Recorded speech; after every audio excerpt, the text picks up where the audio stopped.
लक्ष्मी का अपने घर में पूरा दबदबा था। हिटलर की तरह वो सारा काम अपने पति और बेटे से करवाती। धीरे धीरे उसके पति की तबीयत खराब रहने लगी। सुनो जी, अब आप बुजुर्ग हो गए हो, काम में भी अब हाथ आपके फुर्ती से नहीं चलते। अरे भाग्यवान, भगवान से डर। तुझसे मैंने शादी अपने इकलौते बेटे के अच्छे पालन पोषण के लिए की थी, लेकिन तूने तो उसका बेड़ा गर्क कर दिया। मैंने क्या किया? पढ़ाया लिखाया, अब नौकरी नहीं लग रही तो मैं कैसे जिम्मेदार हो गई? अब घर में बैठकर रोटी तोड़ रहा था तो मैंने कहा काम ही कर ले। एक तो भला करो और ऊपर से बातें सुनो। तभी सारंग वहां आ जाता है। बहुत भूख लगी है माँ, कुछ खाने को दे दो। अब तुम्हारे पापा का हाथ तो चल नहीं रहा है।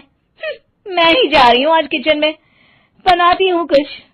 हे भगवान, कैसे होगा इतना काम मुझसे? लक्ष्मी किचन में काम कर रही होती है कि तभी अचानक उसे आइडिया आता है। अरे मैं भी ना, अरे यहाँ तो फ्री की नौकरानी ला सकती हूँ मैं, फिर मैं क्यों खाना बना रही हूँ? उस दिन लक्ष्मी सारंग की पसंद का खाना बनाती है और बैठकर उसे बड़े ही प्यार से खिलाती है। खा ले बेटा, खा ले, पेट भर के खा ले। अरे रुक, मैं तेरे लिए ना गर्मा गर्म रोटियां लाती हूँ। सारंग और उसके पिता एक दूसरे की ओर बड़े ही हैरानी से देखते हैं। बेटा सारंग, जरूर दाल में कुछ काला है, वरना ये औरत तो हमें बासी खाना भी सुकून से ना खाने दे। सुनील की बात लक्ष्मी सुन लेती है और जोर जोर से चिल्लाने लगती है। अरे हाँ, भलाई का तो जमाना ही नहीं रहा। एक तो आग में खुद को जलाकर तुम लोगों के लिए खाना बना रही हूँ और ऊपर से तुम्हें दाल काली लग रही है। अरे माँ, पिताजी का ये मतलब नहीं था, तुम बुरा मत मानो। अरे हाँ बेटा, तू कहता है तो मान लेती हूँ। लक्ष्मी सारंग के पास बड़े ही प्यार से बैठ जाती है और फिर कहती है, बेटा मैंने ना तेरी शादी करने की सोच ली है। अब तेरे पिताजी के हाथ भी नहीं चलते तो सोच रही हूँ तेरे लिए बीवी ले आऊं। अब पता नहीं ना मैं भी कब मर जाऊं। अब ऐसे भाग्य भी कहाँ है हमारे। क्या कहा? अरे हाँ, तुम तो चाहते ही हो कि मैं मर जाऊं, लेकिन मैं अपनी प्यारी बहू का चेहरा देखे बिना नहीं मरूंगी। हाँ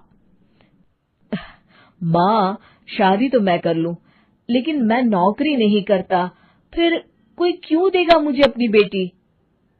अरे क्यों नहीं देगा बेटी?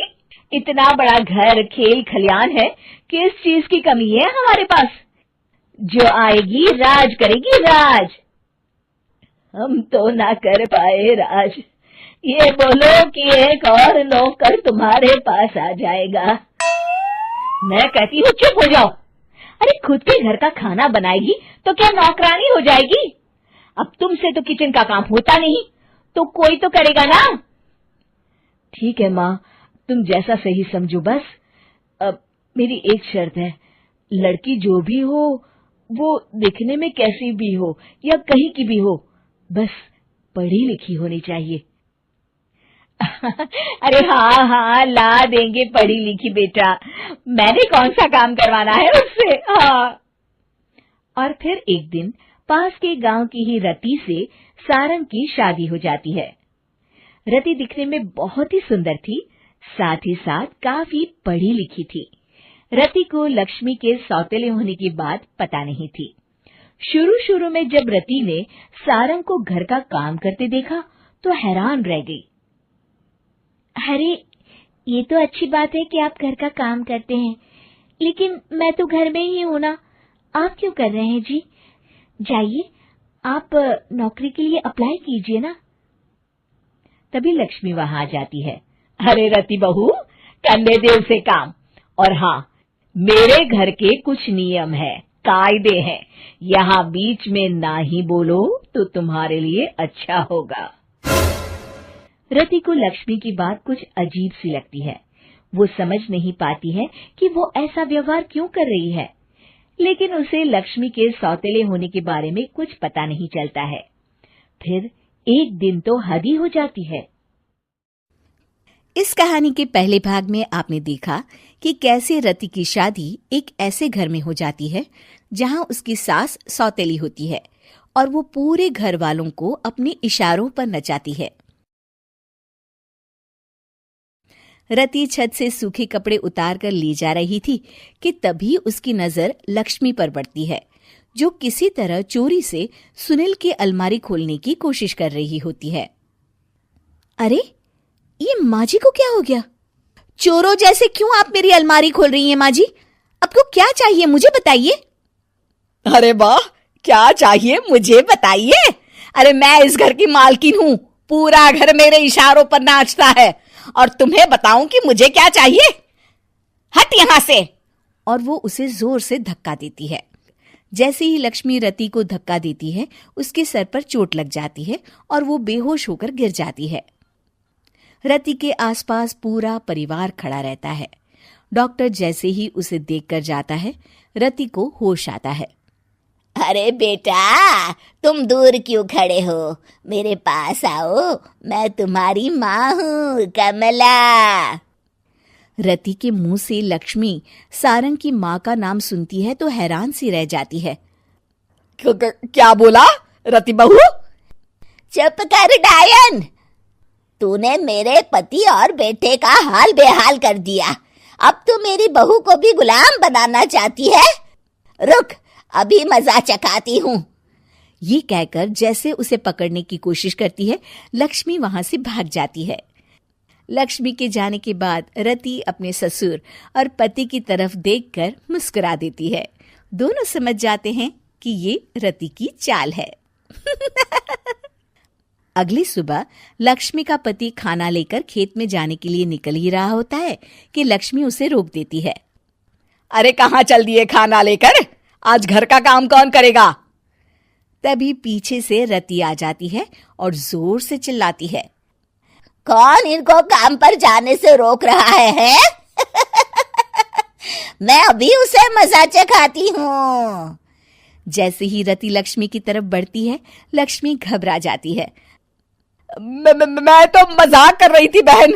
आखिर मैं कौन होती हूँ रोकने वाली? मैं तो बस ये पूछ रही थी कि घर का काम कौन करेगा? कौन क्या? तू करेगी। चल उठा झाड़ू और शुरू हो जा। लक्ष्मी पूरे घर में झाड़ू पोछा लगा रही होती है कि अचानक सामने सारंग खड़ा हो जाता है। अच्छा माँ, मैं काम पर जा रहा हूँ। रति के मामा की फैक्ट्री है, मैं वहां आज से मैनेजर के तौर पर काम करूंगा। सैलरी भी अच्छी है। अरे सारंग, तुझे क्या जरूरत पड़ गई काम करने की?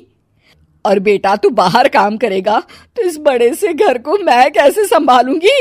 अभी तो पूरा काम बाकी पड़ा है। तभी वहां रति आ जाती है।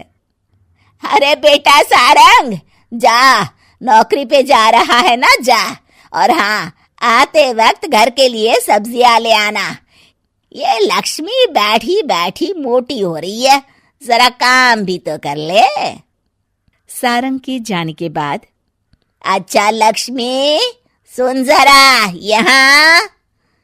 लक्ष्मी अपनी बहू रति को सारंग की पहली माँ जो मर गई है वो समझकर उसके पास जाती है।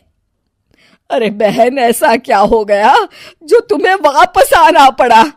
मैं तो बड़े ही प्यार से इस परिवार को चला रही थी। प्यार से तो मैं बहुत साल से तुझे मजा चखाना चाहती थी, लेकिन किसी औरत का शरीर मुझे नहीं मिल रहा था प्रवेश करने के लिए। अब से ना मैं बहू के शरीर में रहूंगी। और हाँ, तूने कोई भी चालाकी दिखाई या मेरे घर के लोगों को परेशान करने की कोशिश की तो तेरा गला दबा दूंगी। लक्ष्मी रति के मुंह से ये सुनकर डर जाती है और शाम को अपने बेटे और पति के सामने जाकर कहती है, तुम दोनों मुझे माफ कर दो। मैं अब तुम दोनों को कभी परेशान नहीं करूंगी। और बहू, तुम मेरी बेटी की तरह हो, बस अब बेटी की तरह ही बनकर रहना। लक्ष्मी उन लोगों को इतना कहकर वहां से चली जाती है। और उसके जाने के बाद तीनों एक दूसरे की तरफ देखकर हंस देते हैं।